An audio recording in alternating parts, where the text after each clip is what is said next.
Good afternoon to all the Nordic participants who are here today, listening our webinar organized by the Minister of Culture of Colombia together with ProImágenes and ProColombia.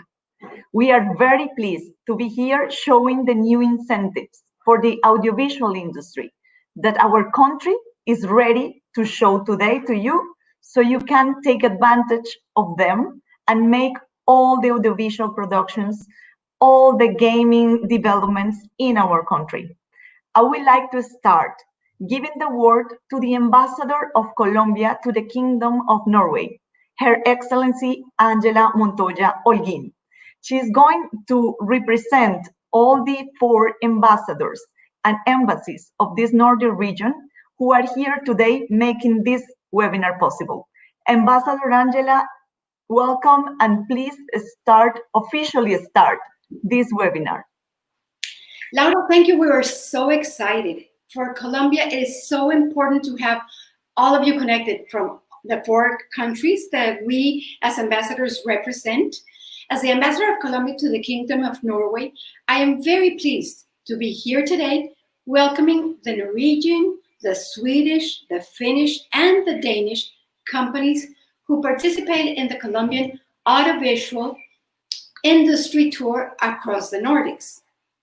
I would like to highlight the participation of many companies and many people that are going to be connected with us today, like NRK, which is the Norwegian Broadcasting Corporation, the Norwegian Film Institute, very important, the individual producers from Finland, Norway University College, and so many others like Nevel from Denmark, which is a producing company, Finn Animation, and the Swedish, very important, games industry, amongst others. Why do I stress very important? Because this is a new thing for us, the games industry, and we're excited to see if we can develop in Colombia. The world is giving uncertain times, and it is not a secret that all the nations are working hard to minimize the consequences of the COVID-19 pandemic and its people, its development, and of not less its economy. We cannot stop. We have to save lives, but we cannot stop. So, on the contrary, Colombia is creating business opportunities for the Nordic companies in the audiovisual industry. That is why we're so excited. For the agenda of the national government of Colombia, the support towards creative and cultural entrepreneurs is essential to guarantee the development of our society. As a matter of fact, the Vice Minister of Creativity and Orange Economy, Felipe Huitrago, who is here with us today and will delight us with his speech, wrote together with President Duque the book that's called Orange Economy and Infinite Opportunity. Those who have read it know that it has a lot of knowledge and a lot of thoughts regarding boosting economies of the creative industries and of the audiovisual industry. So, seeing the importance of understanding the cultural and creative economy in the development of nations, particularly Colombia, has highlighted, I'm convinced this is the perfect opportunity to exchange best practices between Colombia and the Nordics in cultural matters, as all the nations who are part of the Nordic geography have led the way on the development of the creative economy, emphasizing on the significance and added value of culture and creativity in the national economy, which has become a significant competitiveness factor for the region. Colombia must be the next destination for your movies. We are ready to welcome you, all of you, with open arms. Ambassador Montoya, thank you so much for your opening remarks. And as you said, we are welcoming you to our country, and we hope you listen carefully this webinar because you might find the next opportunity you are looking for. Now, I would like to introduce Paola Garcia. She is the Foreign Investment Vice President of ProColombia, which is the entity that promotes, in charge of promotion of our nation foreign direct investments, exports, and international tourism. Vice President Paola Garcia, welcome to this webinar. Thank you for being in the Nordic region today, to have traveled virtually to this region. And please continue with your opening remarks and with your welcome. Thank you very much, Laura, and thank you very much, Ambassador, for your warm remarks and your enthusiasm. Very warm greetings from our President, Flavia Santoro. Good morning, everyone. Thank you for being here with us and taking part of this webinar. I would like to start by expressing my gratitude with the ambassadors of the 4 Nordic countries, Denmark, Finland, Norway, and Sweden, for cooperating and joining forces with us in this occasion. Today, we have the privilege of having the participation in our agenda of 2 industries that are key to the Colombian economy: film and video games. On the one hand, the Norwegian and Colombian producers who made possible the first Nordic film recorded in Colombia. On the other hand, a remarkable keynote speaker from the Association of the Swedish Game Developers, who will enlighten us with the recipe of Sweden's game boom.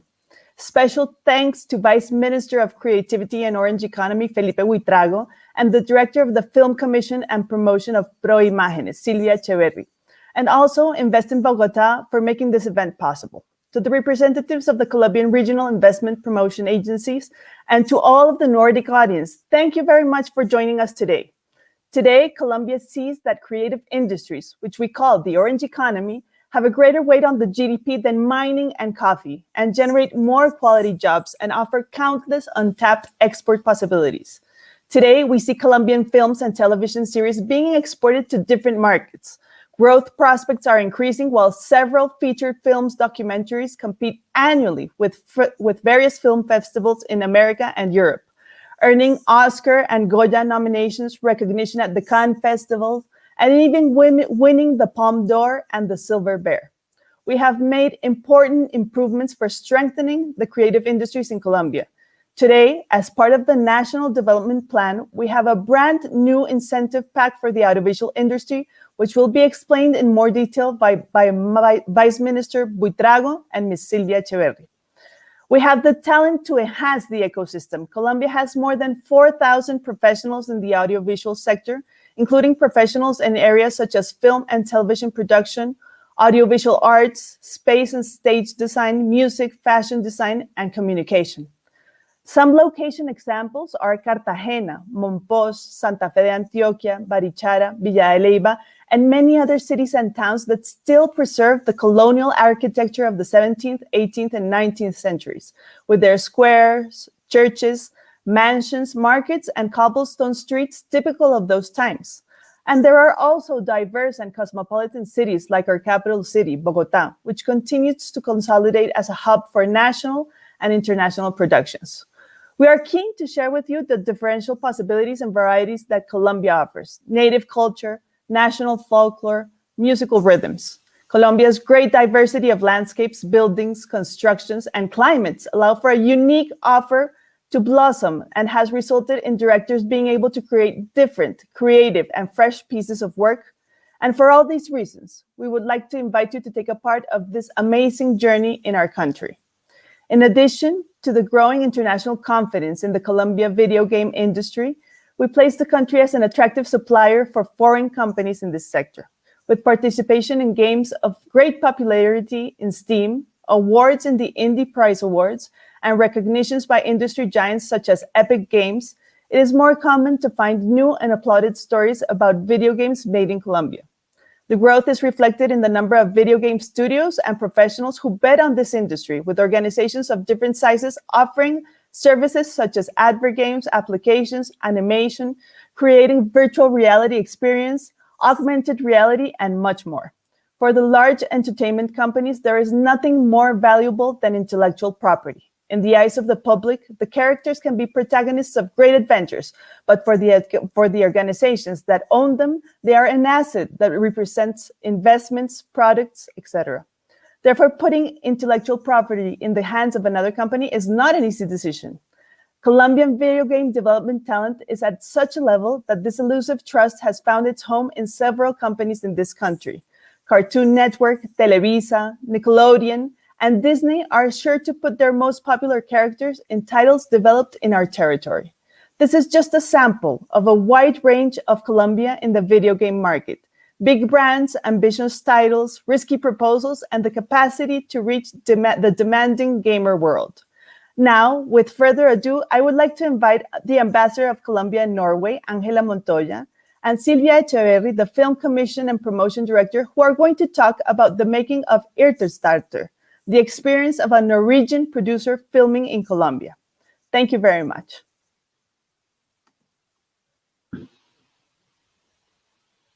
Well, thank you, Paola. Thank you so very much for those words. You gave so much information that I think everybody that's connected today is looking at Colombia to see the opportunities, not only in the film, but also in the video games and all that you explained. Thank you so very much. It was so impressive to see the figures and the numbers. And yes, I am here in the Embassy of Colombia to the Kingdom of Norway with, for me, he's a very important person. He's a talent. We have him here. He's a Colombian. He's living in Norway. I'm sitting next to Jorge Camacho. He was a screenwriter he always says, and he interrupts me, and he says, I was not alone, but yes, you're a talent, you're Colombian, and you worked with a lot of people to do this film. And also, we are connected, not here in the embassy, but we have Silvia Echeverri in Colombia, we have Daniel Garcia also in Colombia, and we have in Norway, but not here at the embassy, connected Hans-Jürgen Osnes.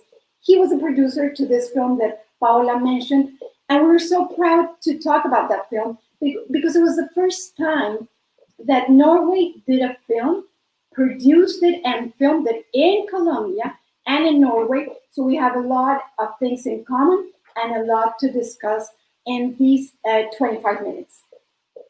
So Silvia, so nice to see you. I see that you're already connected, and this panel is about the making of that movie. Paola mentioned it in a perfect Norwegian manner. I'm not as fluent as Paola, but anyway, what it means is something that comes from the heart, and we're going to talk about that with Jorge, because it was his creation, why he came to Norway and he saw something that Norwegians and Colombians have in common. And due to that, I had the first question to Silvia, but then we're going to go thoroughly with Jorge. Why this idea created, and then it come to a true film. So Silvia, this film industry has been developing for some years, and I know there's new incentives. This government, President Iván Duque Márquez, sanctioned a new law that gives new incentives.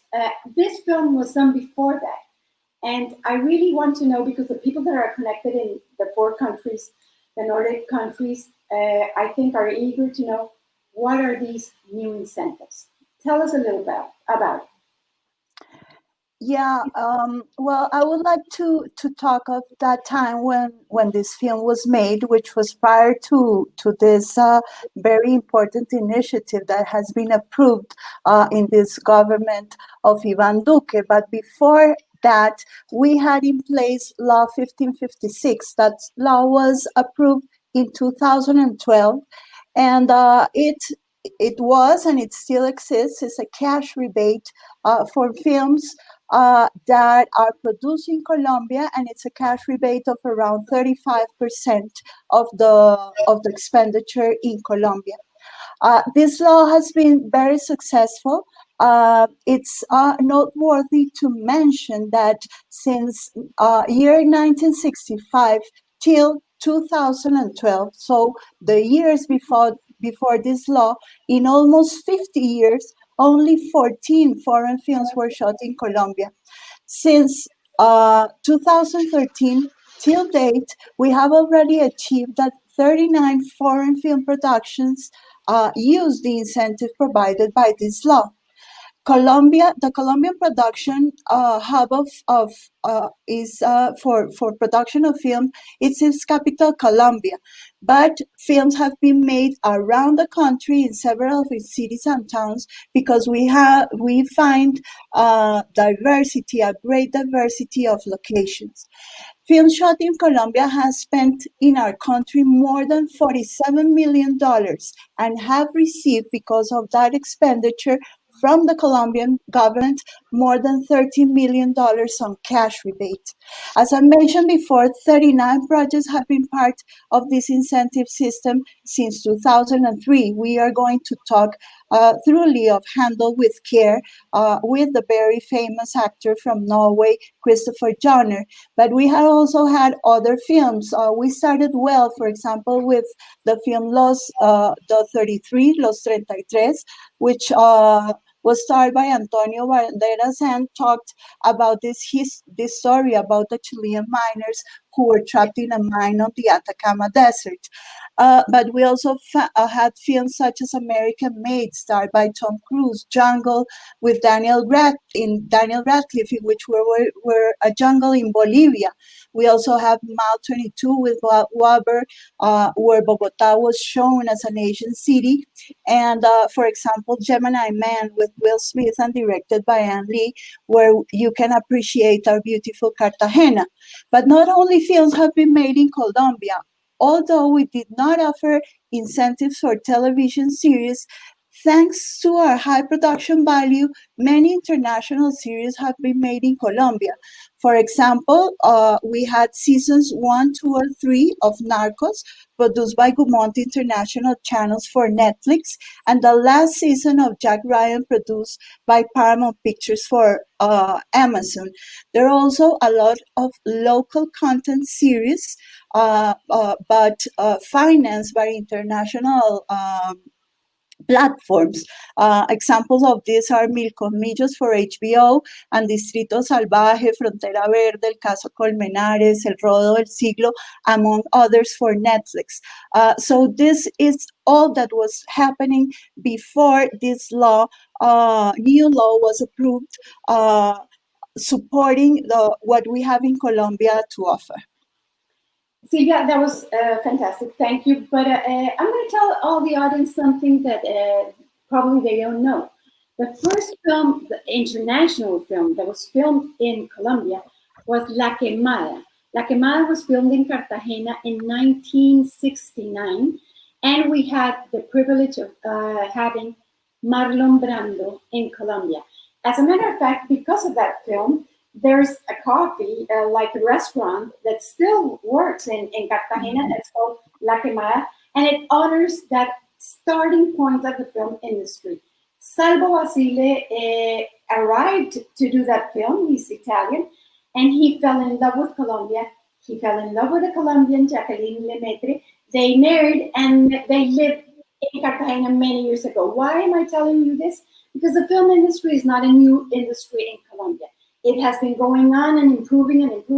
And yes, we have lost the law that you stated, the new law, the new incentives, but we have the people. We have the not only the locations, the geographical locations, the seas, the fortresses of Cartagena, the beautiful colonial cities and everything, but we have the talent. And that is most important. I think with the talent of Colombia, we win from so many countries that really want to also boost their film industry. I'm proud to say that Colombians really have talent for this industry. Having said that, I have two invites here that I'm looking at, Hans and Daniel, and I don't want to take their time, so we're going to start with the panel. And also, I forgot to say, I worked in a very important production that was made many years ago in 1989, which was Chronicle of a Death Foretold, Crónica de una Muerte Anunciada. We filmed it in Monpós and in Cartagena, and it's the script by our Nobel Prize winner, Gabriel Garcia Marquez. Okay, Jorge, what a pleasure to have you again. We did a live some weeks ago or a month ago, and you are Colombian, you live in Norway, and you're the responsible for the script of that wonderful film. I love the film. Tell us a little bit about how does that script evolved and how you created it. Sure. Thank you for having me here. Well, the script is born from my need to do something between Norway and Colombia. I moved here and I've always had an eye in Colombia trying to do something between both countries. And when I decided to come up with a story, then I immediately, well, the goal was always to have a story that would take a Norwegian crew to film in Colombia. So looking for something that both countries have in common to have as a premise for the story, adoption came to me. The idea of adoption, having met so many people in Norway that have adopted children from all over the world, and many from Colombia. Then I thought, okay, that was then we're going to focus the story there, and that way we can, like, you know, I kind of always wanted to make the story take us to Colombia, because the dream was always to have a Norwegian production. I always wanted, you know, this. I always thought this movie was going to be from Norway. Since I live here, I always that was a given. But how to take them there, and so then I came up with this idea that I pitched to Hans Jørgen. This was in 2012, and well, he was on board, and he immediately said, "I have the director that I think will work for this story." And then so then once he was on board, it was a matter of, okay, now we're going to have to find the people in Colombia that are going to, you know, make this whole thing click. Jorge, he doesn't say something, but I think I have to stress it, because Jorge did a film, and you know, like when you think about Colombia, there's a lot of images that come. Not all of them are good, but we, the Colombians, that we love our country, we know we have so many good things. He said something very important the day that I met him. He said, I made this film and there was no guns, there was no violence in this film, there was only beauty. That comes from the heart, and that for me was very touching, very moving. So I wanted to stress it because I really love it. Hans, thank you for connecting. Thank you for believing in our country. Thank you for your passion in Colombia. You're the producer of this wonderful film. Tell us a little bit about the requirements, because you have been producing all over, and you decided to, you know, give us a chance. And tell us a little bit about, you know, the differences and the process selecting actors and so on and so forth, because it's, well, two different cultures. Yeah. For me, of course, well, first, hello and thank you for having us. For me, when Jorge came to me with this project, I was, of course, I wanted to shoot in Colombia because Jorge's story was set in Colombia, and his he is from Colombia. I had been to Central and South America earlier, so I knew some countries. But of course, firstly, it is finding a way to put it together financially, because as a producer, bringing this story, especially with taboo theme to it, putting that together is challenging. So we knew that we needed some kind of production incentive in some countries, and of course Colombia was a natural place to look first.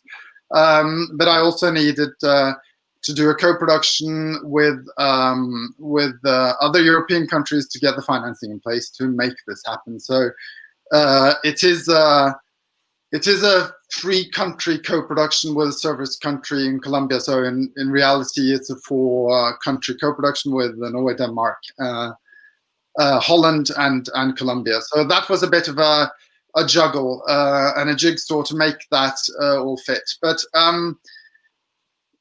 firstly, of course, before that all happened, it was for me, I heard the story that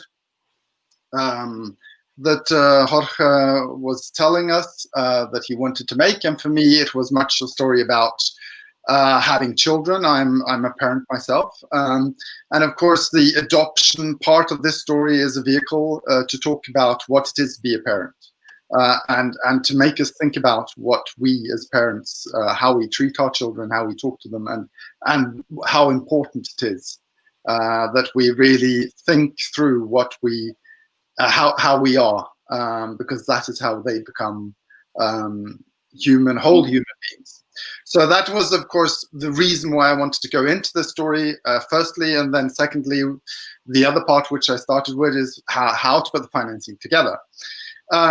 We very early, to move on to your question about cast, we very early knew that we wanted Kristoffer Jonner in this film. We had worked with him earlier, and Arild Andresen, the director, who I thought was completely right for this story, and I think we've been proven that that was the right choice. Putting Jorge and Hilde Susanne Jeknes and Arild Andresen in the same room, we managed to get the story working very well. So what we did is we knew we had Kristoffer Jonner, and we had a trip to Colombia, an early trip when we were in development. We managed to get some funds, and we went to Colombia to do both location scouting and casting. And that was Jorge and Arild and I. And we had, I think we had 2 weeks in total there, Daniel. So we did, we saw a lot of locations. We got to know Diafragma and Daniel and the parts of his crew. And we did casting sessions, which had started beforehand, but we did that in the afternoons and evenings. And we found very good, talented female actors, but we didn't kind of quite nail the male lead, or the Colombian lead. And of course, it needed to be a very strong actor to match Kristoffer Jonner, who is extremely, he goes into the material in a very emotional way. So we didn't find it in the first round, but then we went back and Jorge mentioned, well, I know this actor, Marlon Moreno. I haven't seen him. Well, we haven't seen him in any of the casting tapes. And then Daniel said, well, I know him. And then that was when we were on our second trip to Colombia. We'd done casting, we'd still not nailed it. And we understood that, okay, we needed to try this Marlon Moreno, who wasn't in Colombia at the time. So Daniel said, well, I know him, I'll talk to his agent. And on his way back to Norway, the director went via Los Angeles and met Marlon for an hour and a half in a hotel at the airport. And it clicked, and we understood that, okay, here we have a male lead who will manage to pull this off together with Kristoffer Jonner. So that was really, really good. And it was a very relief.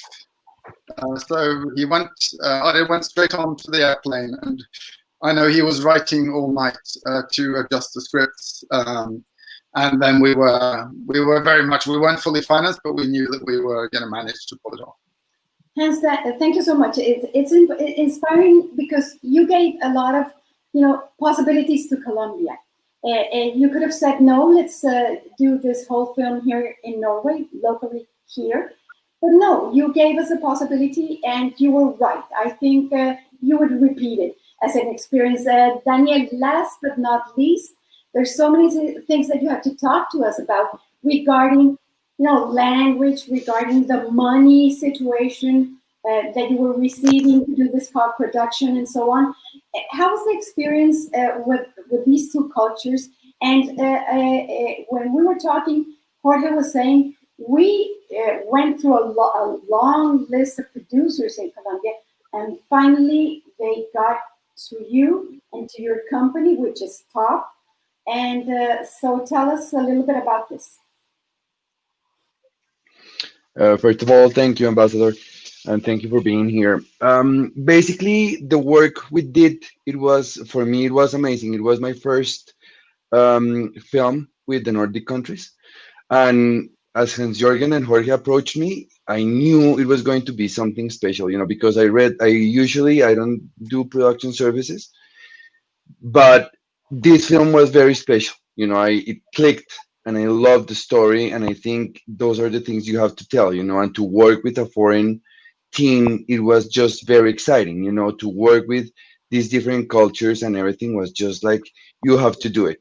So we did it, and we communicate well, and the trust from Hans Jorgen was totally amazing. It was one of the easiest way of working. Because once we knew how everything was going to work, as he said to me one day, in front of the trust account leader, he tells it, I mean, like, here's my credit card, here's all the money, just use it well, like, and that's it. And it's just the trust that you have to come out with everything okay, and how everything was going to be dealt. And I think, in the back side we did, we communicate well, all the foreign language. I think it wasn't just the film language. We have to shoot. I remember that we have one of our crew that didn't speak at all English, and he was the film gaffer, and the gaffer just communicated with the DOP, and it was just amazing. It was just like everyone was very fluid, and everything was working like so well, and we did a good job at the end, and it was a very amazing experience. It was quite. You talk Sorry. about Marlon Moreno, and I saw the film. I love it. I repeat it and I see it again and again. And we had Marcela Carvajal and a lot of Colombian talent, because we're talking about the producers and the cameraman and the directors and everything regarding the film industry, but also we have the talent. We have the actors. We have the very fluent, very good English speaking actors, and of course Spanish. Who else was in the film, Jorge, that you can, offhand remember from Colombia? Marcela, Marlon, who else? Yeah, Patricia Castañeda. Patricia. Okay. Also there. And yeah, no, it was really a great ensemble of people. You can, of course, it's obvious that they were working together for the first time with someone from Scandinavia, but then I don't know, the chemistry on screen was very palpable. Things like chemistry play a very important part in this industry, because we're talking about creativity. And I think we, the Colombians, have passion, and we have that chemistry that attracts people to come to our country and to take advantage of this orange law, of this incentives, of this industry that we believe is going to boost in the next years. We want to be a part of this, of helping Colombia in this economical boost after, well, this COVID situation that has us all, in different parts of the world, confined or whatever. But talking about, I only have 3 minutes left, and we're going to do a small Q&A. But I would like to do a short question only for a yes and no. No more. Yes or no? Hans, I'll start with you. Would you do a film in Colombia again? Yes, if I find a Colombian script or a story that works with South America, yes. Absolutely. Okay. What about you? Absolutely, yes. Perfect. And Daniel? Yes, of course. Your industry, you love it. We love it. We love Colombia, and we have. I take so much pride of what us as embassies are doing also here in Scandinavia. Thank you, Becky, Escorcia, and Andrea, and Ana Maria in Denmark, in Sweden, in Finland, and us in Norway, because we're committed to this industry, to the audiovisual industry. Thank you, ProColombia. It has been a pleasure to be with you today, and we have our Vice Minister, which would, proudly talk about this, because it's in his heart, in his blood. He wrote this book, and he has it in him, as well as our President, Ivan Duque Marquez. So thank you so much. I think we're on time. Q&A. Do you have some, Laura? Okay, Ambassador, thank you very much for everyone to be here today and sharing with us this amazing panel. I just want to express some of the comments that we have received. A great story, keep on track, great initiatives. I love that you mentioned this film based on our novel, Gabriel Garcia Marquez. This is an industry where we have plenty of opportunities. and very many comments, positive comments. Just before we conclude, I would like Sylvia that you help us to close with the technical, the technicalities of this movie. We know, Hans, that you and Daniel and of course like work together to do the production of this fantastic movie, but this was right before these new incentives. This was in the past, and we wanted to show you that if we did that before the new incentives, imagine what we can do in our future ahead. So Sylvia, can you please wrap it up and maybe have a little conversation with Hans, because Hans, I would like you to tell all the Nordic producers, all the Nordic institutions who are with us today, to tell them that perhaps you dare to go and you dare to try, and inspire them with your experience, and perhaps we welcome them in the future, in the near future. Yeah, well, Hans, I would like you to tell us, how did you find the Colombian talent? Not only the cast, but the crew. Was it good enough? Did we have the skills that you're used to have in Norway and in other countries that you must have worked? Or, how's the crew in Colombia? Is something that we need to do better, or how are things going? On this production, it was a small art house film. What I could finance was with some limits. So very early on, I had made, together with the director, we made the decision we were very few people who were going to go to Colombia. So the total Norwegian crew going to Colombia was 8 people plus the actors. So that's very, very few. Well, it's not completely right. It was not the Norwegian, but it was the Norwegian and Danish and Dutch crew. So 3-country crew going to Colombia, but it was only 8 people in total. So of course, then we needed to find a good crew, and we did find good crew. And Daniel was really good. He had very talented craftsmanship in his stable, or not in his stable, but he knew them. He'd worked with them and had worked with them a lot. So we were really lucky. And even though, as Daniel said, not all of them spoke English, we did manage. And I think we had 11 nationalities in the production, if I'm not wrong, Daniel. So it was quite a big mix of culture. And that really worked very well on the technical side and the creative side. And they were extremely hardworking. And I think, so our crew, this European crew, were very happy with what they received, and the equipment was good. Of course, there is a challenge, logistics in a city like Bogota, where we shot everything, which is not like a Scandinavian big city. It's quite a lot bigger. So transport is, of course, something that takes time, but it worked. And putting in, of course, quite a few hours, but still, we shot 25 days in Colombia on this production, out of a total of 35, I think, 37. So a very big bulk was shot in Colombia, and it really worked well. And on the other side, the cash rebate and the accuracy of the budgeting was good, and we did land exactly where we were hoping to land. Of course, I was a bit nervous because of the peso, the currency, the fluctuation.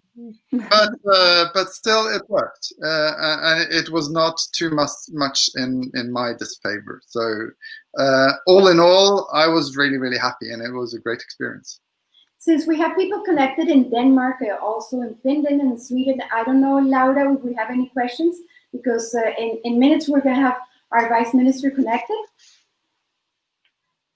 I encourage all the viewers who are here maybe to send us some questions that we can answer in these minutes that we have left. But we just have comments of how great work and how this is the perfect example on how the Nordics can work together with Colombia. Despite being so far away, we have opportunities that we need to take advantage, and we are showing to the world that we are a country ready for the audiovisual industry and to compete with the high-end standards. And you know, Laura, it's not only the film industry. Yes, of course, we have talked about the film industry, but it's also about what Paola was saying about the games industry that were so advanced. And when we talk about creativity, don't forget all the industries that get involved into that. We have so many. So this law, but it's not the only thing that we have with incentives. All the things regarding the orange economy also involve innovation. And are we Colombians innovative? A lot. So yes, I stress that, you know, it's a very good vision, because I think countries are seeking to reactivate the economy, and it's not always easy. But as we want to reactivate it with exports, when we can with tourism. This film industry will also, no, I'm sorry, not the film, but all the orange economy and all this industry will, you know, we will take advantage of it. And we're located perfectly in South America, first country, 2 oceans, beautiful weather year round, great talent. So welcome to the new film industry, not new from 1969, but new with the incentives that Silvia has told us about. We have one question from the public, and is, why did you want to connect these 2 countries in a film, Jorge? Jorge, that's for you. Well, for me, it came natural since my wife is from Norway. I've been living here since 2005. But I've always, you know, I'm from Colombia, so my head is always looking in that direction. So my dream when thinking about making a movie was not to make a Norwegian movie or to make a Colombian movie, but to make a movie that would, you know, just merge the countries, create a bridge between our countries that have so little in common and don't have enough business together. You know, it's strange when you say so little in common. For example, I've found a lot of similarities. Colombia is an exporter of oil. Norway is an exporter of oil. We have a very clean matrix of energy producing. We are mostly hydro. Norway also. We have a lot of similarities. We are far away, but we carry Norway here in our hearts also. So I think opportunities will rise. I think we will have the time to open 50 million of people waiting for new opportunities in Colombia, and this industry is great news. Ambassador, definitely, and I would like to say that Jorge found the perfect partner in Norway, which is Hans from Motlis, the producer that has been awarded and is very recognized, and he trusts our country. And he found another key partner, which is Daniel Garcia from Diafragma, and this teamwork was what made possible that we are speaking today about this beautiful film. Silvia, Hans, Daniel, Ambassador, thank you. Jorge, thank you so much for this time. And I would like to introduce now our keynote speaker, the Vice Minister of Creativity and Orange Economy in our country. He is Mr. Felipe Huitrago. So I will say goodbye for now to this panel, and I hope you are connected to listen, of course, the intervention of Mr. Huitrago. Now, Vice Minister, is your turn. The floor is yours. The Nordic audience is waiting for you, and I'm sure you will show and you will tell them why we are now ready to welcome more and more of these productions in our country. Mr. Felipe Huitrago, Vice Minister, welcome. Many thanks, Laura. Greetings to the Madam Ambassadors who we have today connected, as well as to everybody connected and to all our people invited to share on this experience. I'm going to share my screen. Let me see. share screen. I hope you can see what I'm showing right now. So what I want to share with you is pretty much building upon what we just have a conversation about, how Colombia has been betting for the last 2 decades in developing an audiovisual industry, and how the last 8 years have been a process of growing and understanding how to become a friendly environment for people from all over the world to come and shoot their movies, their series, their dreams, and make them come true, and buy this audiovisual to share them with the world. So now we have created a series of incentives, and we have been learning how to make procedures easier for audiovisual productions to happen in the country. We started with a strong focus on cinema productions, but now we want to move on to all audiovisuals without, of course, neglecting film production, because we believe film is an art form and needs to be strengthened. But when you strengthen the whole of the audiovisual environment, you actually make for a better environment for films to happen. So now, in 2020, we are making Colombia even more attractive. You have already heard about some of the reasons why you should bet on Colombia for your next audiovisual production. But now I'm going to share with you how it's coming that we are becoming even better for that. So first, we expanded the scope of our law. As I said, we were first focused on audiovisual production, mostly cinema, but now we are also covering TV series in all their formats, including very short content series for the web. We are also including now music videos. We know about the great music in the Scandinavian countries, and how we can actually become a very good partner in order to help promote that music via great videos, and we are ready to partner in helping cover some of the costs. The same with video games, which is an industry that is also been developing in the world, and that today is even larger than all the other audiovisuals combined. And the same for audiovisual production of advertising, which we are not aiming at very simple advertising. We are aiming at the kind of advertising that is really, inspiring, and that is really, a kind of a cinematographic work. So with that expansion, we have already one incentive, which is the one we have been talking mostly about, is the Colombia Film Fund. Through that fund, we can provide you with a 40% reimbursement on all your expenses on production and artistic services you hire in the country.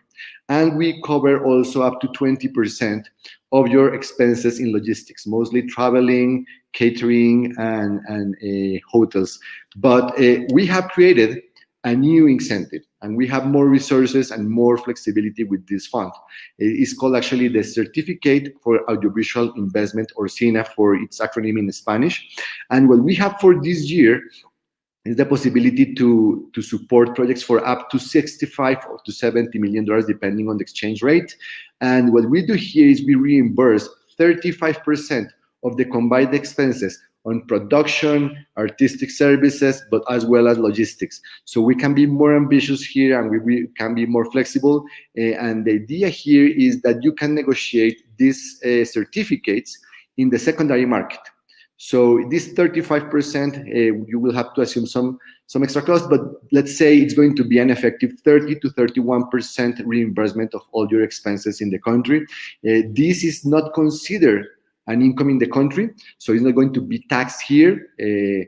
Probably you have to, depending on how it works, the tax law in your country, you will have to assume this as part of your costs. But what is true here is that we cover this as a reimbursement. Like if we are doing we are doing an export of services, and we are just returning you all the taxes and some more.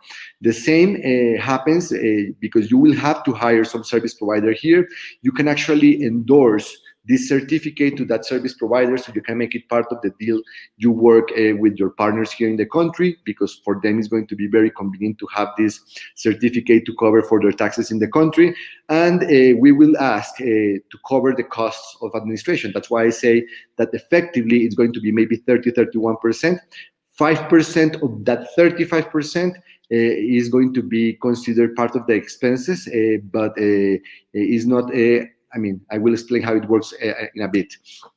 What we want to make is that to make sure that you feel at home. It's not only about the money, we know. I mean, of course, when you have an audiovisual production, it's a risky venture, and very often the reasons you do it are not based on a revenue objective or trying to be a perfect business. You are trying to make a risk. You are trying to share new narratives, to tell stories that matter, that make an impact, and that make a difference in the world. So we want to make you feel at home, not only because the money that we can put together for you and the support we can provide is an incentive, it's also because it's a combination of things. But I'm going to speak mostly first about the law and about the incentive. First, for the film fund, we can cover cinematographic projects, series, and music videos. And we cover all the 6 when you apply through the certificate. The second element is that the benefit for the film fund is aimed mostly at production or co-production if it goes in tandem with the production. It means you can do it as a bundle. You ask for the production and post-production in the same request, or you ask for the production first and then for the post-production on the same project. We also cover animated projects, and that's pretty much it. But with the certificate, you can do just post-production. Let's say you have to definitely shoot because the scenery that you require is in different place, but you find that you want to do your special effects and all the post-production in Colombia. We are ready to partner with 35% of the costs of that post-production if you do it in the country. So you can do here production, post-production, or just post-production, and all the rest works the same as in the fund. The people who can apply for the fund can be nationals or foreigners, but for the certificate, only you can apply. Only foreigners can apply because this is an incentive for the attraction of foreign direct investment, and this means not only capital but also knowledge. Also, we are strengthening our relationships at our networks, and we want you to come here and become part of our partners. There's a minimum of the investment in the country. We consider only projects that come from a certain size. It's not so high, but it's still a requirement. Depending on the exchange rate, is maybe $470,000, $480,000. Right now, that the exchange is a bit higher, but it's a little bit less on the cost of the dollars. And depending on the kind of project, we have different requirements. This is for a single movie, or can be for up to 4 episodes of a series. But if you start doing a lot of episodes, then if you pass a threshold of about $2.3 million, then you can do as many episodes as you like with the allowance that we are going to give you. So we have flexibilities, we try to accommodate, and the idea here is to make sure that you have a great experience, that you put your resources to work, and that you know that we are partnering with you. There are deadlines for the different kinds of projects. We have been adjusting this according to experience. So we now give 9 months for the production of a movie once it's approved. If it comes with post-production, it's up to 18 months. A series, a TV series, 12 months for the shooting and 12 months for post-production. If you're doing animated movies or series or video games, well, we give you up to 48 months because we know it's a different kind of project and it's much more complex in many aspects, and it takes a lot more time because you have to actually develop your own software. The same for music videos and advertising. We do 18 months and for production and post-production, especially if you consider that they come in bundles. You have to do the minimum investment, but for a bundle of between 5 to 10 videos or commercials, depending on if you're applying to the fund or to the certificate. And if you are doing just post-production, we give you up to 18 months to develop that part of the project. We do it very easy. The documents are very simple. You already met Sylvia. Sylvia is the one person that receives all the information. She's the head of the film commission, and she's in charge of receiving the producer information, the information of the expenses you plan to do in the country, also the information regarding the project. If it's a movie, well, we want to know the script. If it's a series, well, what we need is to know the plan, and maybe the first couple of episodes we need to understand it. We are not going to censor in any way. We only make a claim that it's important that any project is respectful of human rights, the rights of animals, and that is not in any way going to be harmful on the dignity of a minority or any kind of people in kind of vulnerability, as well as that is going to be a respect for cultural heritage that can be sensible. But aside from that, any topic, any issue can be addressed, and I mean, we are open for innovation, the narrative, and we want to tell stories that matter. Documentaries are also welcome on all topics, and we are going to request a seriousness coverage. That means when you get approved, we are going to request for you to put down around $10,000, and those $10,000 cover part of the cost of management for this whole system. So if once you finish the movie, you discount that from the 5% of the 35% that you need to put down. But it ends up being less than 1.7% of the whole of the costs. We approve the projects, any project, through a committee. This committee, the Colombia Film Promotion Committee, is chaired by the Ministry of Trade. There is the Vice Minister of Tourism, also by the Ministry of Culture, the ProColombia, the agency that promotes the country, that is also part of this tour, 2 representatives from the President, and 1 representative from the producers of films in Colombia. So that's the group. The beneficiaries are very obvious: national producers, foreign producers such as yourselves, service and suppliers in Colombia, and income tax filers who become part of the people buying the certificates from you. But as I said at the beginning, it's not only about the money. We consider audiovisual to be a strategic industry, and we want to make it a strategic transformator of our economy and our society. That's why we came up with a strategy we call the Projects of National Strategic Interest, PINES in Spanish. We used to do that mostly for big transportation infrastructure projects and for mining energy-related big projects. But now we are doing it for services around the orange economy, and audiovisual is our core national strategic interest project here. And what we do here is facilitate the import and the re-export of equipment you might require. We are pushing through our Congress the adoption of the ATA agreement, which facilitates these procedures, especially for first activities where you need to move quite quickly. We are also pushing and facilitating the development of infrastructure, in particular studios for film and for television and for all sorts of audiovisuals. We are also working with our National Skills Development Agency.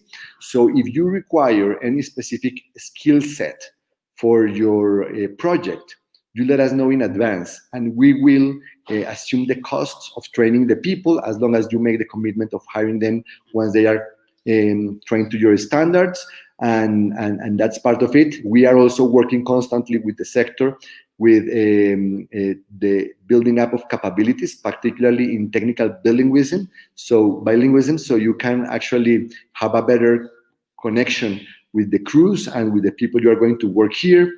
We have been also simplifying procedures and services, so it's a streamlined process for you when you come to the country. We are not entirely done there, but we are constantly working and learning how to do things better. We have been also working with the protocols for the use of public goods.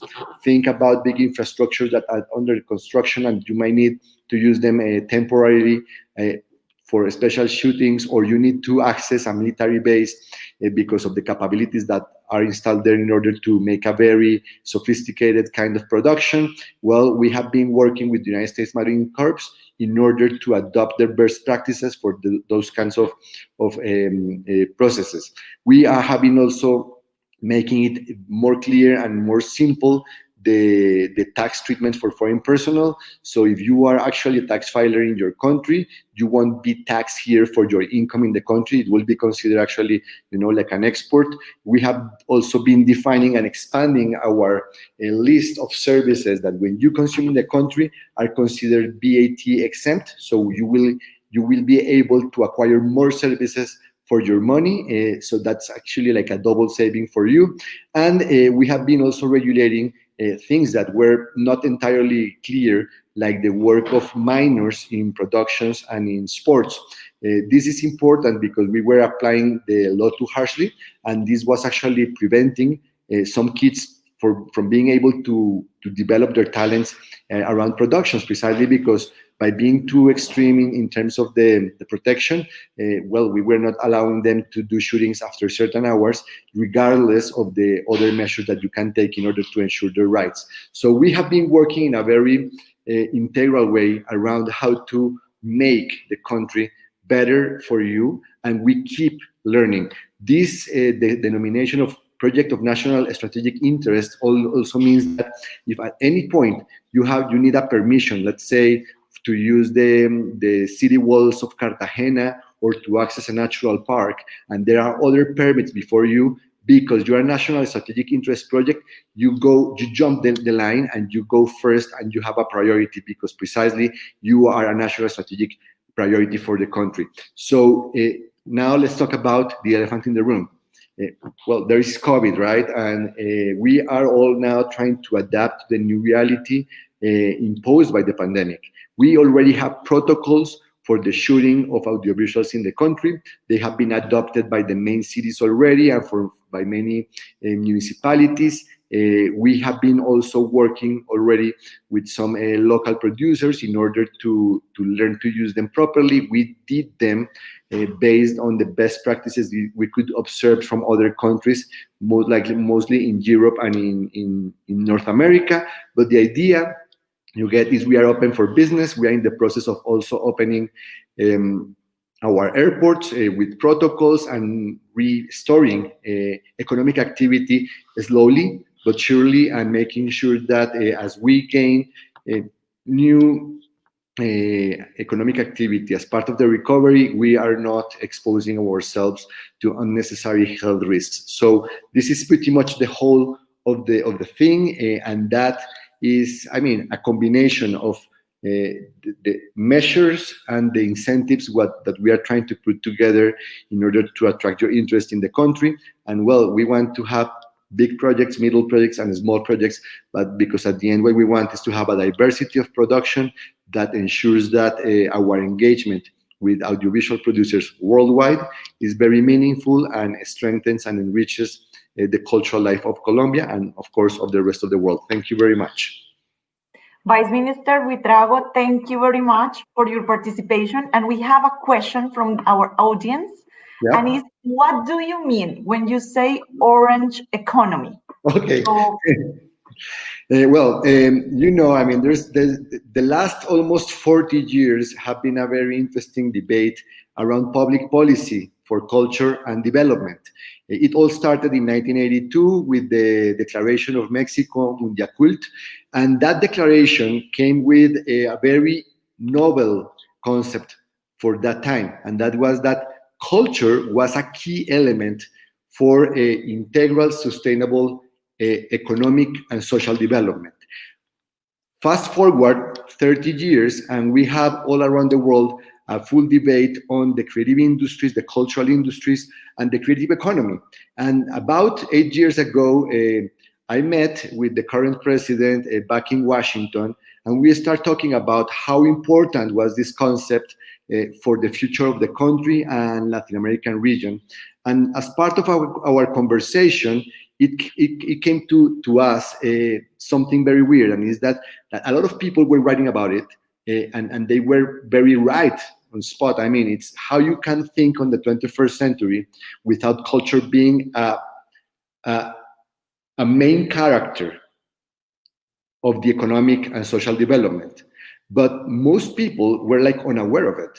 So we wanted to put together information and documents to help other people who were not experts on it to understand. And one of the first things that we realized is that around the concepts of the cultural economy, the creative economy, there were many, many concepts, such as copyright-based industries, entertainment industries, cultural and creative industries, cultural economy, creative economy, leisure activities. I mean, many, many concepts depending on different policies and many, many agencies. And we thought, well, if the environmental movements, which are also a wide variety of approaches, can agree on one concept, one umbrella concept, which is green economy, why can't we propose an umbrella concept for the cultural economy, creative economy, and all sorts of things?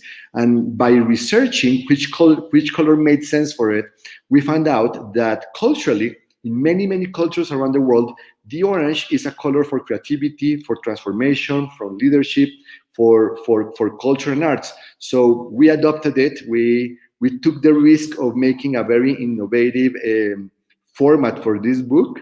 And well, apparently we succeeded in turning some heads and raising some awareness, which was our purpose. Thank you. Thank you, Vice Minister Buitrago. And with that question, I think we conclude your intervention.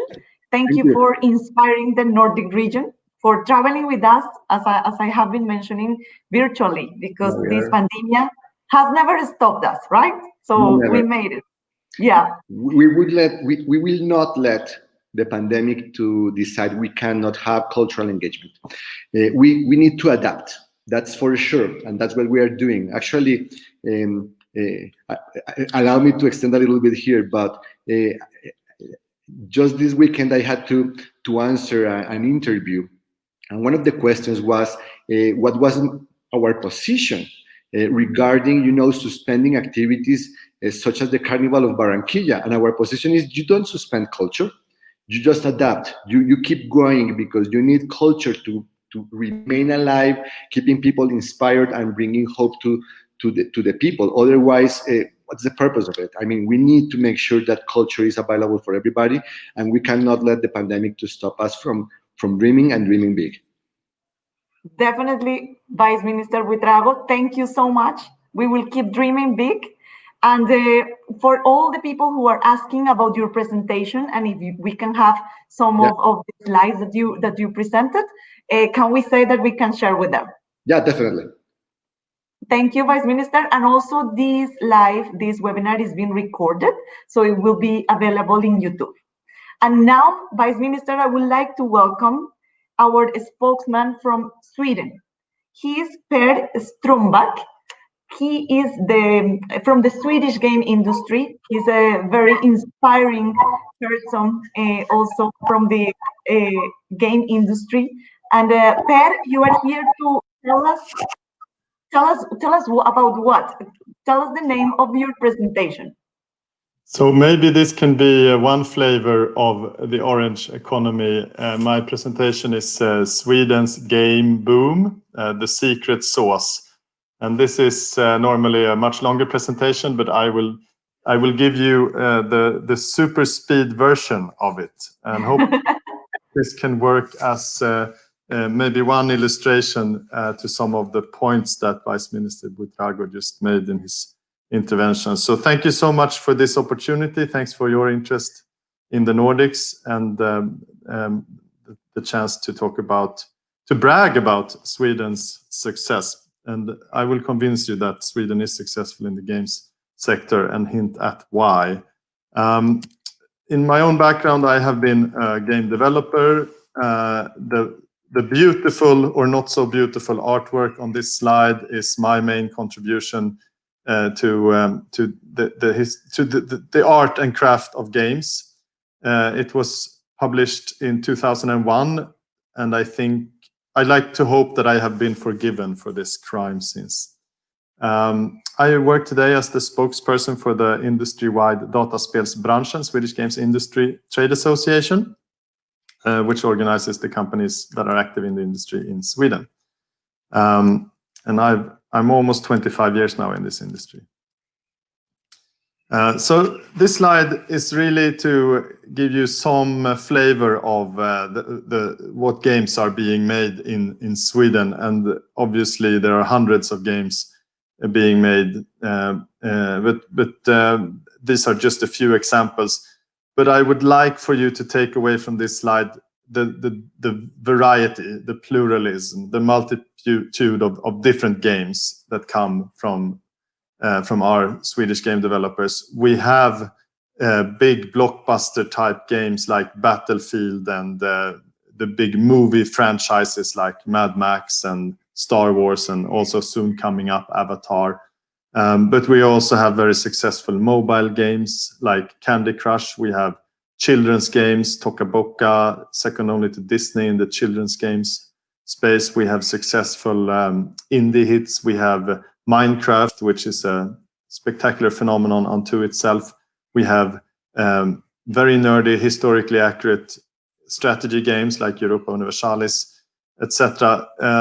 So this is one of the strengths of the Swedish industry, that we have such a big variety in the types of games that our members put out. That means that market trends come and go, but we cover a big proportion of the market. And in all, more than 1 billion players play Swedish games. So that's more than every 10th person on the planet. Angry Birds, people usually comment on. It's true that Angry Birds is a Finnish game, but Angry Birds 2 was made in Sweden in the Stockholm studio of Rovio, the Finnish company that makes Angry Birds. And don't use that against the Finnish, but it's the Swedish title is the most successful of the franchise so far. Here are some numbers. Let me skip that and go to the chart instead. So here you can see the revenue and how it's developed. And it's been a very rapid growth in the past 5 or 6 years, from modest levels to significant. Now the Swedish games industry turnover is on par with the truck exports, or the paper pulp exports, or the iron ore exports, so some very traditional exports from Sweden. And this is driven not only by the quality and talent of the Swedish games and the people who make them, but also that there is a growth in the world market. There is more demand for games as more people find out about the fun of playing games, and that more markets are being accessible through the digital marketplaces. But the Swedish industry grows quicker than the world market, so we must be doing something right. Also, we employ a lot of people, and I think this goes to one of the points about the orange economy. The raw material of the orange economy is creativity. Creativity only exists in the people. Creativity cannot exist in buildings or machines or anything like that. You need people. You need talented and creative people, and that is the biggest limit to our continued growth as an industry. We would hire more people if we could find more people to hire. So it's not the demand or anything like that. It's not the access to finance or anything like that. That is the bottleneck here. It's the access to talent. But I think this is actually good news, because we can create good jobs that, well, they're fun, they're well paid, and also the environmental impact of this economy is very small compared to the other exports that I just mentioned. The raw material of creativity does not run out. So as long as there are creative people, there will be this raw material. We have also often had well-grounded criticism of being a male-dominated industry. I think that criticism has needs to be taken seriously. But as you can see, joining our industry has been an option for more women, an increasing amount of women in recent years. So I think it's fair to say that we're improving. We're not satisfied, but at least we're heading in the right direction. All of these numbers can be found in a report called a Game Developer Index, and I'm happy to share the link so you can read, and there's a lot more information there. All right, so this is just to show you a little bit of what's happened in Swedish games industry in the last 5-10 years. There was a big acquisition when Microsoft acquired Mojang that made Minecraft. The purchase price was $2.5 billion. The year after, another Swedish game developer was bought by another American company that was King, maker of Candy Crush Saga, acquired by Activision, and the purchase price was $5.9 billion. So that was quite spectacular at the time. And this really opened the eyes of the finance sector about the opportunities in the Swedish games industry. So we've been blessed to have foreign investment, but now also publicly traded Swedish companies that can use their stock to acquire overseas companies. So foreign investment is now a two-way street in the Swedish games industry. Sorry, I'm going to have to skip some slides in order to keep my time. But so what have we learned on the way?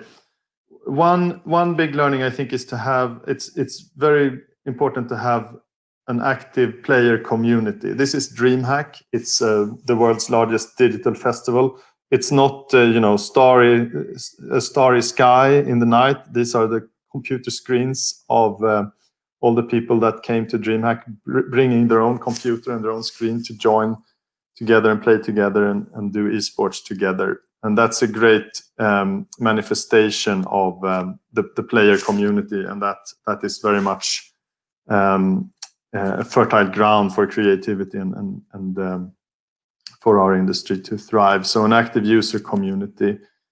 We also have successful esport teams. That's another branch of our industry, and I think that it's another branch of the same tree, so it has sort of the same roots. We also have successful YouTubers. PewDiePie is the world's most popular YouTuber. He's Swedish. He plays games. Games is his theme for his YouTube videos, and he was most famous for Minecraft. So that also, I think, testifies to the feedback between the different branches of this tree. So I think it's useful to think of games as an ecosystem where different parts can support each other. So these are all cultural factors. If we look at some hard facts, I use this slide to show what is necessary for a country to have an internationally competitive games industry. There's no guarantee for success. This is more your entry ticket to be part of the global market. So you need computers and IT skills. That's the top left. You need broadband. That's the bottom left. International airports. Oops, I'm almost out of time. International airports, because we're a global industry. Well, let's talk about the virus later. On the bottom right is a student cap that symbolizes education. So it's important to have a skilled and talented workforce. Top right is the most difficult to illustrate with a simple symbol, but this is from the Liberal Party youth section. It's supposed to illustrate free enterprise and freedom of speech, which is really important if you want to have artistic freedom and if you want to do business. And then in the center, top center is He-Man and the Masters of the Universe. This is to show that games are part of a global, or at least Western, pool of popular culture, with lots of references. So these are the what I have found the 6 basic requirements to be able to be a part of the global games market and export to that. These exist in every country that has successful game industries: Canada, Korea, Japan, United States, UK, Finland, Australia, and many other places as well. But these are not in their own a success factor. This is only sort of the floor. Then every place needs to find its own success factors. I don't know if I have 2 more minutes to go through what is Sweden's particular success factors that I find maybe different from other places. We can make it 2 minutes more, and then maybe we do at the end 1 question. Okay, thanks a lot. So let me run through what I have learned about what Sweden has that may be special for us. And some of this is counterintuitive, but it's actually been very useful for us to have a very small home market. We don't make games for the Swedish audience anymore. We make games for the global audience, or at least the Western audience. It's maybe fair to say that we traded our domestic audience for a global audience. So this was very much part of the success, but it wasn't a conscious decision. It was needed to do so because we could not compete on the budgets that we could sustain only with the Swedish players. There are other aspects. There are other benefits also to having a small home market, but that would be the main one. We have really terrible weather. I think Colombia is probably blessed with much nicer conditions. I don't know what you do in Cartagena or Bogota when you finish work. I would like to think that you go and meet friends. You maybe go to a cafe, have a drink, talk, discuss, walk in the streets, dance, make love. We stay inside and crush bugs. It's maybe not as high quality of life, but it makes better games. Or at least, I'm not saying our games are better, but this has been our way to make games. We have a welfare state, which is it's very useful for entrepreneurs because then you can try and fail and still not have to leave your home. And it's also great if you're 22 and you've been a ski bum for a year and you don't know what to do with your life, and then you can go into publicly funded university education and become a game developer. And we have job security, which is great in a creative profession because that allows everybody to speak up when they see something that can be improved or something that needs to be changed, because you cannot be fired if you upset your boss. Sweden is a very collective focus culture. We always put the collective before the individual.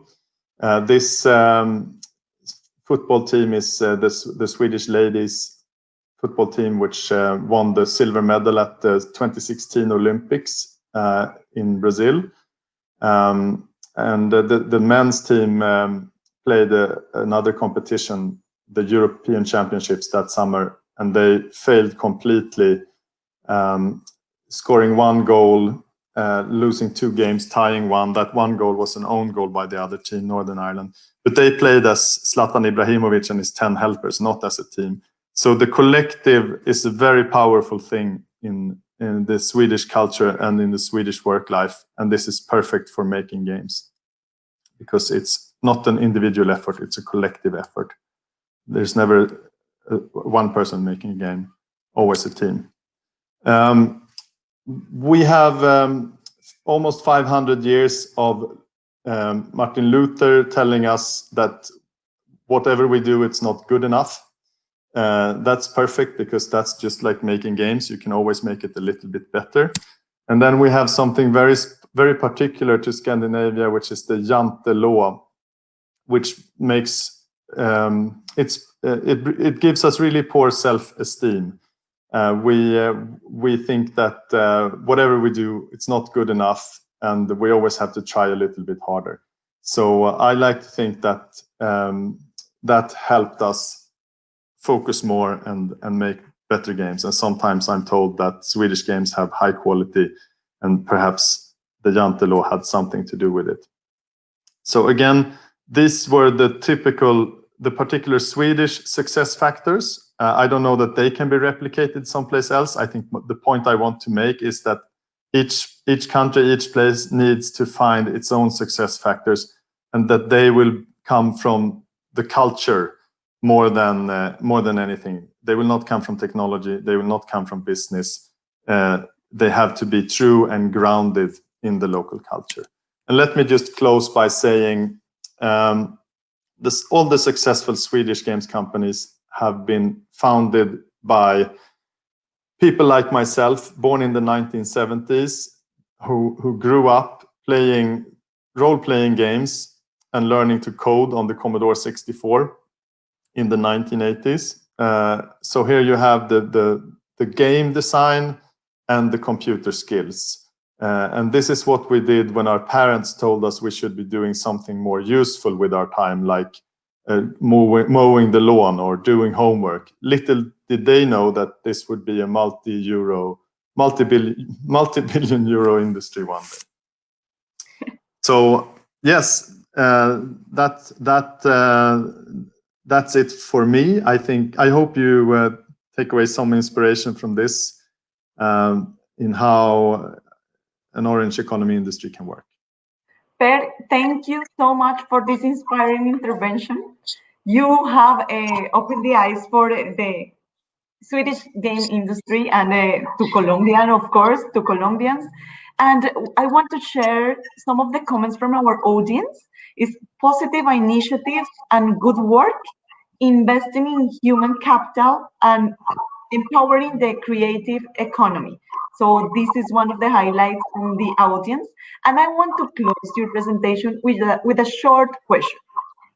Can you tell us what are the opportunities for Colombians right now? Colombians working in gaming industry, working in the audiovisual industry, who are maybe thinking of, okay, I would like to work with a partner like Sweden. What would I need to work with or to do? What would be this specific need that you are looking for? Well, I think overall, the most important thing is a passion for the project that you're working on. It's I can speak from experience. It's really difficult to make a game, and it's incredibly difficult to make a good game. And it takes a lot of time, so you need to have a lot of commitment and passion for the game you want to make, and you need to really believe it's the best game that you will ever make, that anyone will ever make, and also at the same time be humble about all the challenges, so that you can accept the support and help and work together with others. And if you can get that right as an individual, all the other things, the business, the access to funding, the technology, the marketing, the endless bug fixing, all those things, I think they can all be fixed, but you can never fix a lack of passion and commitment.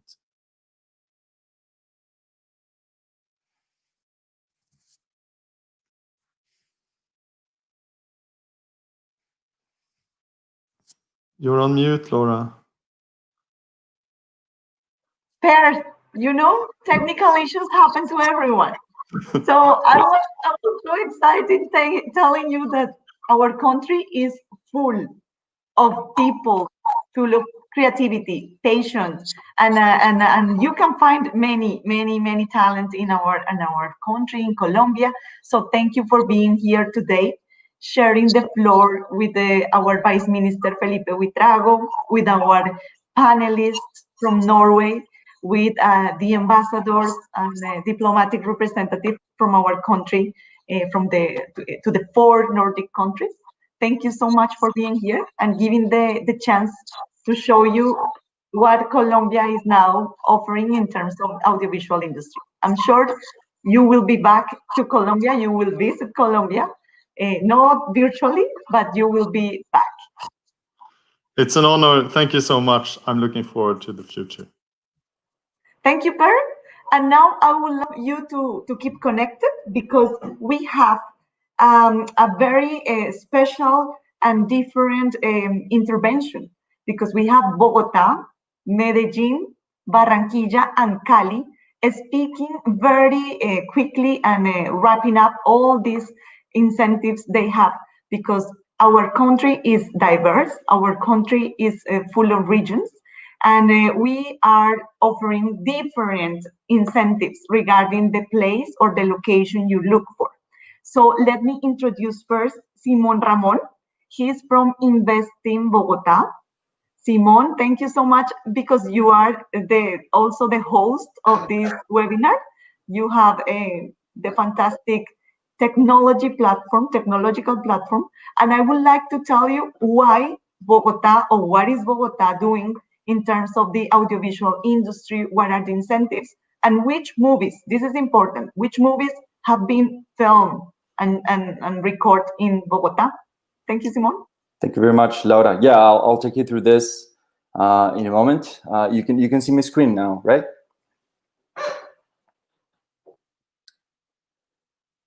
So Bogota has made a huge bet to become a creative city in the past years, and even more the audiovisual capital of Colombia. And we can see this through this great effort on consolidating a really consistent ecosystem for the audiovisual industry. And we can see this reflected in numbers such as we now account for the 52% over the national GDP on the audiovisual industry, and 40% of the total jobs generated by the national creative industry are generated in the city. Regarding the talent in the audiovisual industry, we can see that 77% of the total graduates in careers related with the audiovisual industry come from Bogota, and this is due to great institutions that are behind the preparation of these young talents. We're talking about the Escuela Nacional de Cine, Congo Films, Cine al Sena, and the Universidad Nacional de Colombia. When we say we have a mature audiovisual ecosystem, we talk about talent, but we also talk about infrastructure and the experience we have in the city with the sector. From Bogota, we export 84% of the total export services are done from the city. We're talking about $62 million in the past year. And behind these really nice projects, we have interesting companies that have been advised, some of them by Investing Bogota, such as Sony Pictures, Fox, Media Pro, Sequoia, and Discovery Networks. And Colombian companies with great experience like Dynamo, Aje Studios, or Jaguar Byte. Behind this, there is an institution commitment made by the Bogota Film Commission. They've done a great job creating the PUFA, which is the unified permit to shoot in the city. This is the fastest permit delivered by the institution. We're talking about between 3 to 5 days, and projects that are under the law 5056 that was just explained will have a really nice discount. And the interesting thing about the permit is that this has allowed us to have a number of average shots done in the city. We're talking about 8 average shots in public space in Bogota every day. About your question, we have really nice success stories of films that have been shot in the city and also by companies located in Bogota. We're talking about productions for HBO that was mentioned, Perdida for A3 Media from Spain. We have 2 and now upcoming 2 more original series for Netflix, Amazon Prime, feature films for Netflix, Running with the Devil with Nicolas Cage, Bogota, the Korean film, the Grand Tour, the British show about cars that also was shot in the city and in the country.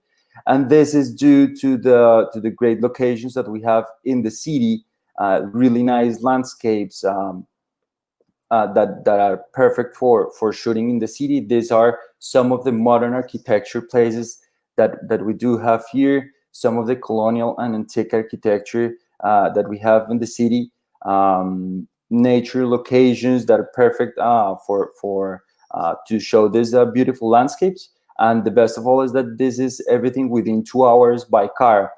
So you can move around from nature to this colonial modern buildings in 2 hours, or this kind of urban life that is really vibrant and colorful.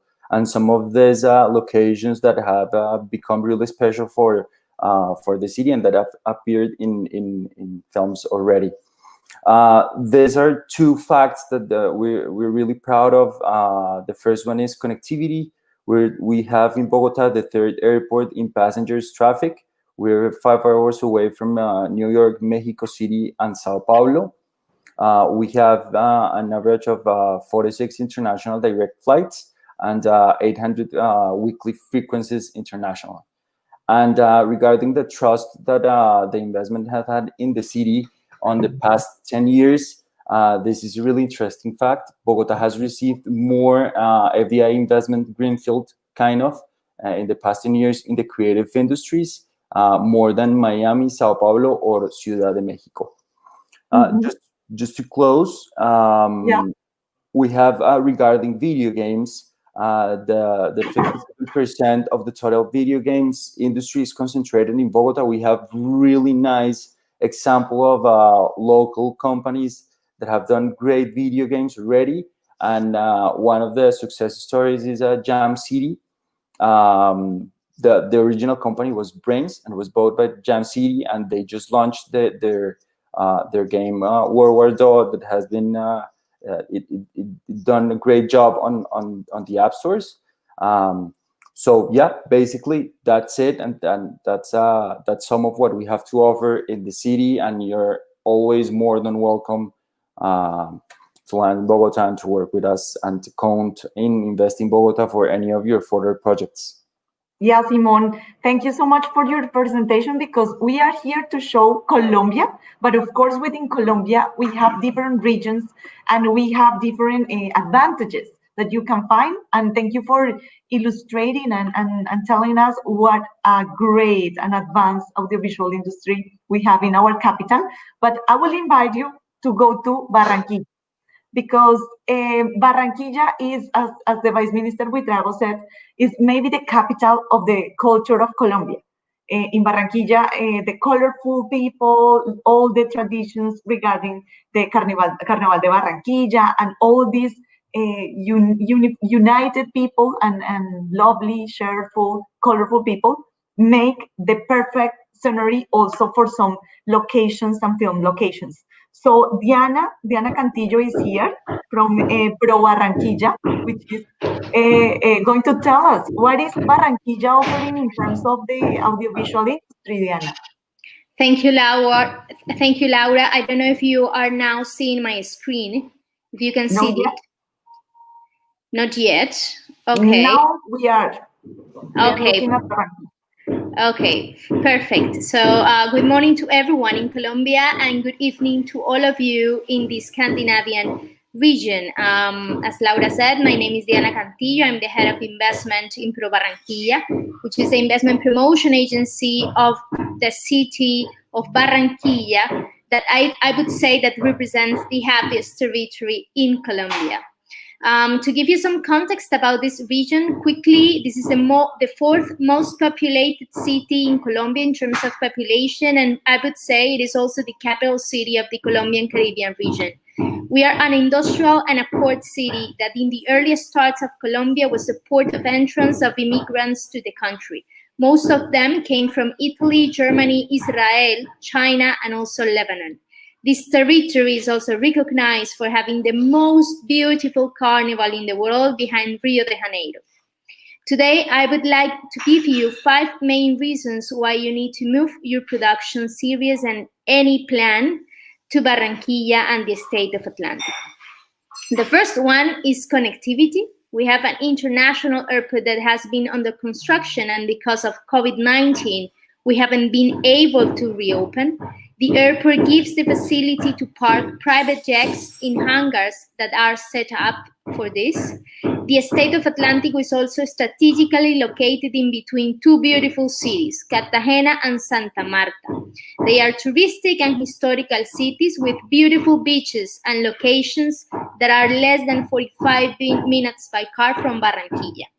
What also enables Barranquilla to have or to increase connectivity to international destinations in North America, Latin America, and also Europe.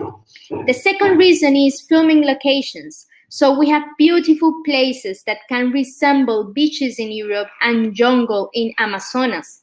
The state of Atlántico has 55.9 miles of beautiful beaches, parks, and scenarios where you can live with the river, where you can navigate through mangroves and resemble jungle spaces just a few minutes from the city.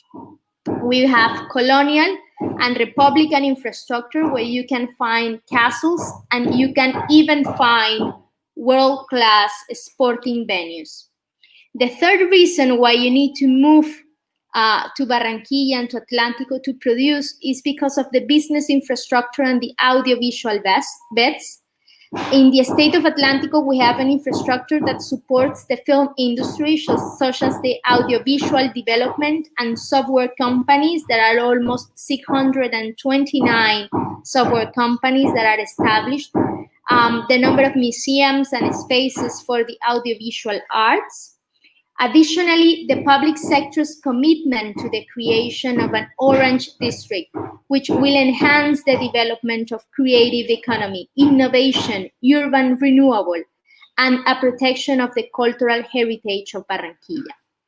And finally, the creation of the district school of art to teach different programs of the audiovisual industry, and also the background of the Barranquilla's carnival that gives citizens of Barranquilla the sense of the creativity all the time. And the fourth main reason is human talent. In here, you will find qualified human talent to support your film productions. We are the city with the highest bilingualism level in the country. We have more than 70 academic programs related to the audiovisual industry, and more than 6,000 engineers graduated in the last 5 years that are currently employed in the software and video games industry. And the final reason, or the fifth reason, is the experience we have in the audiovisual and video games industry. We have developed different films and series with regional productions and musical videos, like the ones made by Shakira with the song La Bicicleta, and Cani Garcia and Kevin Juliansen.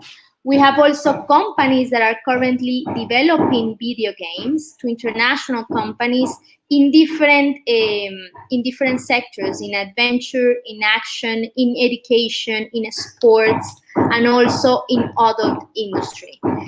Something important to tell you is that this industry has been supported by the local government, and during the last 2 years, we have had international events taking place in Barranquilla with the best video game developers in order to try to be trained, to train people in here, but also to get the best practices, okay? And finally, our best cases to show you. The first one is Team Toom, which is a company located in Barranquilla that has produced and created digital content for TV series, corporate videos like Adventures of Hugo and Emma. Telecaribe, which is our regional television network, which has developed different regional series with international productions as well in partnership. And also Quimera, which is our creative studio that produces content for film, television, web series, and editorial, experimental marketing, and 2D animation. So these are the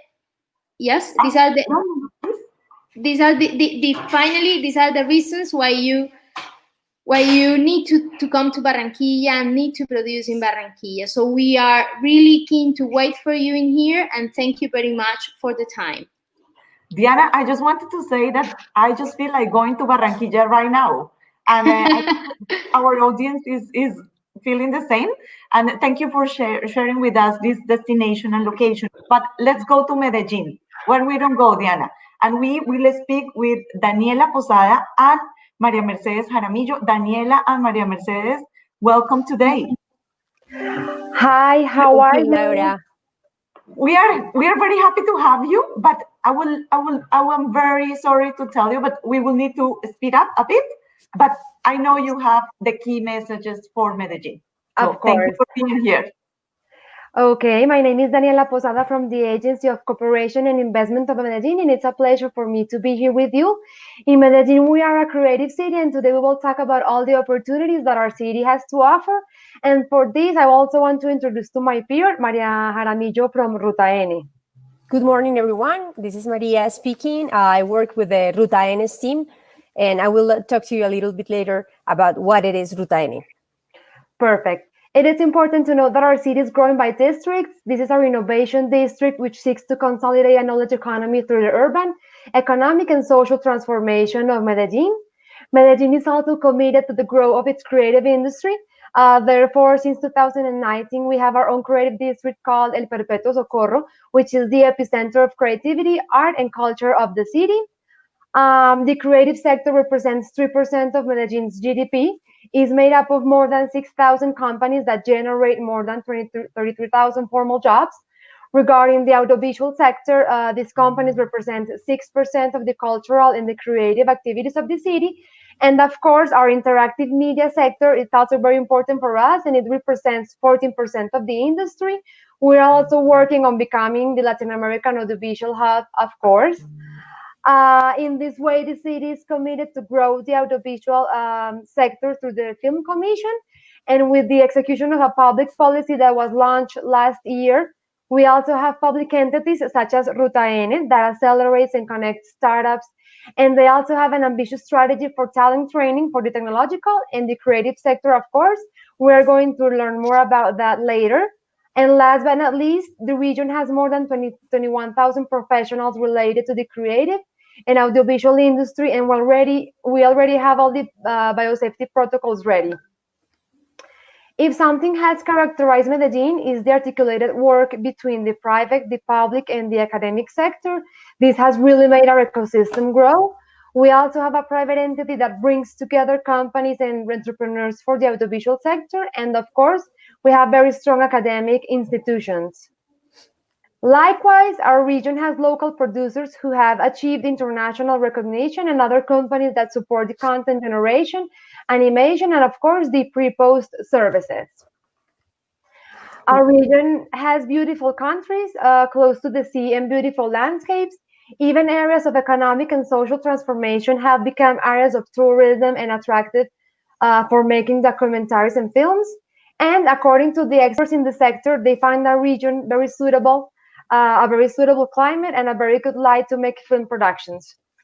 Okay, and last but not least, Medellin has local tax incentives to promote the sector, and the sector is also very important. It's also very important to highlight that the orange economy is defined as an area of opportunity of our public and economic development of Medellin, public policy. Well, Medellin, we have served as a location for international series in Medellin. Those are some of the examples of the national films shot in Medellin, but also the international. Silvia before talked about Narcos and An American Made. Those were filmed in Medellin. Well, about Ruta Naranja, we are a part of the creative district. We work as part of Ruta N, the innovation ecosystem of Medellin, and we are in the creative district, Ruta Naranja. We offer a co-work space. We also build capacities, financing, and networking. Our co-work space is 720 meters squared, where we can allow the creators to create 106 workplaces, 1 auditorium, 2 meeting rooms, 2 workshop rooms, 1 laboratory, a coffee shop, an open space for social event, and 1 creative store. We build capacities in our laboratory. It's a space in which companies meet with a consultant team and allies of the ecosystem and thematic experts to validate new service products or business models using agile methodologies, tools, and good practices. We also have El Power, which is the Power, which is a platform to strengthen creative entrepreneurs, which has had successful results in the first years of operation, working with more than 260 creative ventures. We also help the entrepreneurs to find financial ways to develop their projects and advisory to make intelligent financial decisions. And last but not least, we offer different social activities for the entrepreneurs to link them with the creative ecosystem. Thank you all, and welcome to Medellin. Daniela and Maria Mercedes, thank you for the participation. And now quickly we go to Cali, who is going to tell us also why Cali is a destination for the audiovisual industry. Welcome, Catalina. Hi, Laura. Thank you very much. Well, good afternoon to all of you. My name is Catalina Garcia. I'm the sales manager of the Cali Valle Bureau. To start, I'm going to tell you some important facts of our region. Cali is the third largest city in Colombia and the capital of Valle del Cauca, a strategically located and major population region with 4.5 million inhabitants. This region has 7 medium-sized cities with more than 150,000 inhabitants, offering a wide range of logistics service connected by the best road system in Colombia. We also have a mature business environment with more than 180 multinationals as Nestlé, Unilever, DirecTV, DHL, and Johnson & Johnson, and 222 companies of the audiovisual industry. We have a strategic location perfect for export platforms, remote teams, and nearshore operation, low saturation rates for key service sectors like business process outsourcing and IT and software. We have a competitive salaries in a low-cost city with a high quality of life, positively impacting the rotation. And we have a cluster of knowledge with more than 80 college, universities, and 26 bilingual schools where top talented is born. We have 33 academic programs focused on the audiovisual sector, the first and only free trade zone and tech park Zone America, exclusive for service, as well as the free trade zones with cutting-edge connectivity, flexible and adequate spaces, and a high quality of life, sports, culture, air quality, entertainment, nature, top quality health institution, and public transportation. Well, to start, Santiago de Cali is a creative city. We are a UNESCO creative city in media arts, and actually we are the only one in South America in this category. With more than 100 dance academies and more than 2,000 citizens all around the world with dance academies or in dance companies, we are named the salsa music capital of the world. We are also known as the capital of cinema in Colombia, and one of the reasons is that the first movie shot in Colombia was made here in Cali. We have more than 44 cultural festivals, and 11 of them are in audiovisual. We became a DELIS member. This is a network that brings together city leaders to support gastronomy. We were the first Latin America city to join this network. And finally, the World Travel Award chose us as the cultural city destination of Latin America. We have one of the best road infrastructures in the country. Even if we are a really extensive region, you can be on the beach and in 40 minutes later be on the mountains, or just 20 minutes away from the city, you will find rainforest, big rivers, and waterfalls. I have to say that Cali has 7 rivers inside the city. We are located in the southwest of Colombia, and due to our geographical location, we can say that we are a mixture of cultures, flavors, and landscapes. From the Pacific Ocean to the high mountains of the Farallones, you will find all the temperatures, all the kinds of landscapes. we just have 2 periods of rainy seasons, which is ideal for this sector. I have to say it was quite hard to choose just some right locations because we have so many, but you will find, as I said, an urban city with marketplaces like the Galeria La Alameda, which is the one in the bottom on my right, the Buenaventura port, and what you see there is our Cristo Rey that is quite close to the Corcovado in Rio. We have all kinds of haciendas that characterize a region, as well as the pueblos or small towns dedicated to agriculture, as you can see. We have rivers, lakes, oceans, tea plantations, and rainforest, amongst other green landscapes. You can see this one is in the Pacific coast of Colombia. And finally, you will also find a crowd and chaotic city in some parts. Most of these locations are very close to Cali, just an hour or 2 hours away from the city. Now, moving to some of the productions that have been shot here in our region, we had the 3rd season of Narcos, Dr. Alemán, that is an American production, Blanca, that it was in Spain and French production for a mini-series.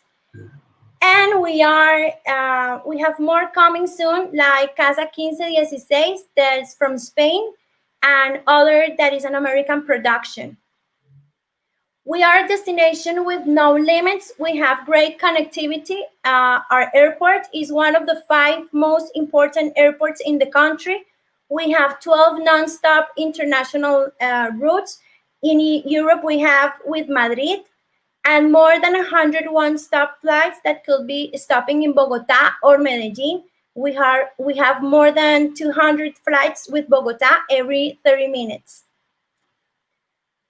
We also have like a game life. We are focused on developing educational games in various areas like science, art, bilingualism, and citizens' values. We are interested in promoting games where you can assume roles that facilitate the appropriation of knowledge and development skills. These games are mainly for kids and vulnerable cultures here in our country. And we are the creators of the laboratories of pedagogical innovation for the improvement here in Colombia. Catalina, how long it would be, just to check, because we are here some technicalities, but just to double check with you. Just You're about to finish. two more slides and I will. Perfect, Catalina. Okay. I just wanted to note that all the city believes and supports this industry. You will find in Cali the commitment of the mayor and the governor with all the producers that want to shoot here. As you can see, we are going to concentrate our strategy on these 3 main objectives that are investment attraction, destination promotion, and human capital training. We are going to work on the creation of the Film Commission, the Film Fund, and the strengthening associativity, location and production spaces, and the creation of the writer's room. As a result, we expect a sustainable fund content creation, economic growth, and the generation of employment. We will have additional benefits for next year, 1st semester. We are hoping this come true. Next year, the Film Commission will start working at the Bureau's office, and we have an office in charge of the permission of all the audiovisual productions. And we really hope you like Cali, Valle del Cauca, and of course, all of Colombia. We will be waiting for you, and thank you very, very much for your time. Catalina, thank you. And we will make sure that this presentation of the regions are delivered and are sent to our participants who are really asking for that. As a matter of fact, I would like to extend our greetings to Nina Barbosa, Dag Asbjørnsen, Pekka Colli, Jakob Berg, David Aubergier, and other participants who are here connected with us. But now, Catalina, I will give the floor to the ambassador of Colombia to Finland, who is going to give us the closing remarks And I say goodbye to all of you. Ambassador Scorsia, thank you so much for being here. And it was a real pleasure to have participated in this webinar. So the floor is yours, Ambassador Scorsia, and you are the one saying goodbye to our audience. Goodbye. Thank you, Laura. Thank you, Laura, for your kind words. I want to express my entire gratitude to all of the Nordic audiovisual companies and to all the participants who joined us today on this webinar. I'm pleased to see how Colombia and the Nordic countries are finding common grounds to work together. Finland is home of numerous worldwide recognized video games and film productions, which have served as an inspiration for expansion of the audiovisual industry of Colombia. Norway and Denmark worked together to produce the first Nordic movie in Colombia, bringing a team of Nordic professionals to explore filming locations and join forces with Colombian producers. Sweden has experienced a boom in game development in recent years, with strong competencies in both engineering and design, offering now a range of opportunities for the Colombian audiovisual industry. Although we are an ocean away, the importance of having a culture and the audiovisual industry at the center of our priorities make us closer than ever. We were here today reaffirming our commitment towards the consolidation of Colombia as a world-class provider of IT solutions for the audiovisual, video game, and animation sectors. In case you would like to do a movie, we are in the capacity to develop our content and provide services in the pre-production, production, and post-production stages, as well as logistic services. In Colombia, the specialized companies concentrate their efforts on the development of video games and related services for the different existing platforms. You can also find experts in various types of games, such as entertainment, advert games, serious games, among others. The creativity and the quality of our talent is one of the competitive advantages you can find in Colombia. Thank you for being with us today and giving us the chance to tell you that we are ready to work with you. Quitos, tak, gracias.